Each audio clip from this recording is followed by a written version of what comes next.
श्री भरत जी महाराज पुनः ब्राह्मण बने और यहाँ पर भजन के द्वारा उनको स्मरण है पिछले जन्म में मेरा पतन हो गया। उन्होंने किसी व्यवहार को स्वीकार नहीं किया और अंततः रघुगण राजा को भवटवी का उपदेश देकर के श्री भरत जी महाराज हे परीक्षित अपने भगवत धाम की यात्रा किए। अष्टांग योग समस्त विधाओं का वर्णन करते हुए परीक्षित जी के मन में शंका आ गई, गुरुदेव किम नाम नरकः भगवन। हे गुरुदेव ये नरक क्या है? क्या इसी ब्रह्मांड के अंदर नरक होता है? सुखदेव जी ने कहा, परीक्षित तुमने बहुत अच्छी बात पूछी। तुम्हारा एक एक प्रश्न सभी के कल्याण के लिए है, सबके लिए है। ये परीक्षित जो नरक है ये प्रत्येक जीव के अपराध की शुद्धि का एक स्थान है।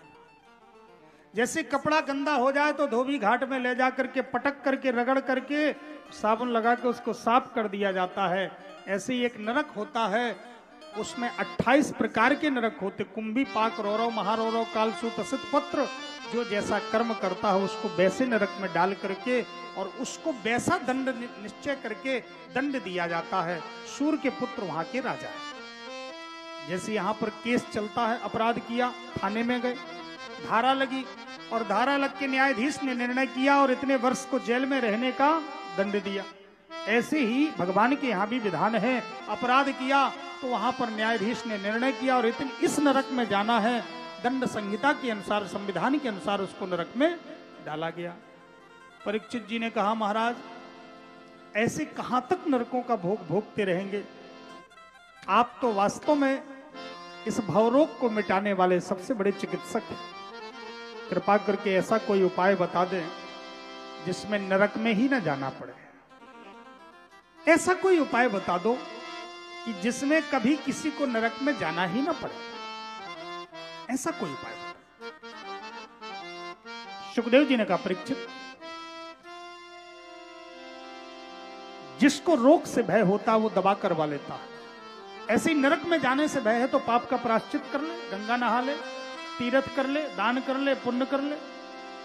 परीक्षित जी ने कहा, महाराज लोग तपस्या तो करते हैं, तीर्थ करते हैं, गंगा नहाते हैं, लेकिन स्वभाव होने के कारण और जीवन फिर पाप में प्रवृत्त हो जाता है। ऐसा कोई उपाय बता दें जिससे पाप की प्रवृत्ति ही नष्ट हो जाए।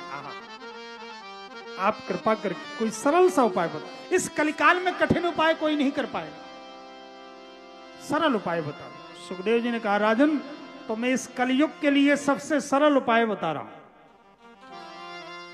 इससे सरल दुनिया में कोई उपाय नहीं। तो महाराज मिल जाएगा ना हर जगह? नहीं, हर जगह मिल जाएगा। ऐसी दवा बताना जो हर मेडिकल पर मिल जाए। ऐसा ना हो कि खोजते खोजते ही परेशान हो जाए। नहीं, बिल्कुल हर जगह उपलब्ध हो। तो महंगी तो नहीं है कि सब कोई खरीद ना पाए। नहीं, बिल्कुल सस्ती है। तो बता दीजिए फिर भवरोग की दवा। हे परीक्षित, इस भवरोग की सबसे श्रेष्ठ, सबसे सरल और सबसे ताकतवर, सबसे सुगम दवा है हरेर नाम, हरेर नाम, हरेर नामैव केवलम कलौ नास्तैव नास्तैव नास्तैव गतिरन्यथा। केवल वहीं लगाया जाता है जहां पर कोई भी अन्य उपाय ना हो। कथा प्रेमियों, केवलम ज्ञाप्ति मात्रम, जहां पर दूसरा उपाय ना हो और वहां पर केवल लगाया